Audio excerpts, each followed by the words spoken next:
রাসূল সাল্লাল্লাহু আলাইহি ওয়াসাল্লাম বলেছেন, প্রত্যেক জিনিসের একটা হৃদয় আছে, আর কুরআনের হৃদয় হল সূরা ইয়াসিন। এটা হাদিসে আছে, তিরমিজি আর মুসনাদ আহমদে। এই সূরা পড়লে কি হয় জানো? গুনাহ মাফ হয়, হৃদয়টা শান্ত হয়ে যায়, রিজিকে বরকত আসে। অসাধারণ না? এই সূরাটা নাজিল হয়েছে মক্কায়। সেই সময়ে কুরাইশরা পুনরুত্থান আর পরকালকে মানত না। নবী সাল্লাল্লাহু আলাইহি ওয়াসাল্লামের নবুয়ত নিয়ে সন্দেহ করত। তাই এই সূরা এসেছে তাদের হৃদয় নরম করতে, সত্যকে স্পষ্ট করে দিতে। কল্পনা করো, সেই অন্ধকার সময়ে এটা যেন একটা আলোর রশ্মি। আল্লাহ যেন বলছেন, আমি তোমাদের সতর্ক করছি, কিন্তু তোমরা বুঝছ না। মজার ব্যাপার হলো, হিজরতের রাতে একটা অলৌকিক ঘটনা ঘটে। রাসূল সাল্লাল্লাহু আলাইহি ওয়াসাল্লাম ঘর থেকে বের হচ্ছেন, শত্রুরা দরজায় দাঁড়িয়ে আছে। তিনি সূরা ইয়াসিনের প্রথম কয়েকটা আয়াত পড়েন, আর আল্লাহর কুদরাতে শত্রুরা তাকে দেখতেই পায় না।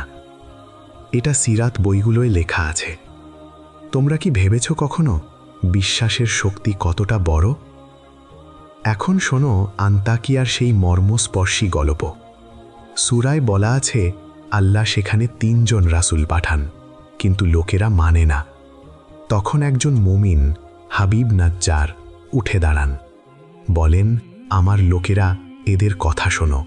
কিন্তু তারা তাকে মেরে ফেলে, শহীদ করেন। আর আল্লাহ বলেন, জান্নাতে ঢোকো। এটা আয়াত ১৩ থেকে ৩২ আছে। ভাবো তো, একা দাঁড়িয়ে সত্যের জন্য জীবন দিলেন। এটা কি তোমাদের অনুপ্রাণিত করে না যে সত্যের পথে আল্লাহ সব সময় সাথে আছেন? কাফেররা তো বলতো, পচে যাওয়া হাড় কিভাবে জীবিত হবে? আল্লাহ বলেন, যিনি প্রথমবার সৃষ্টি করেছেন তিনিই আবার করতে পারেন। আয়াত ৭৮ থেকে ৮২।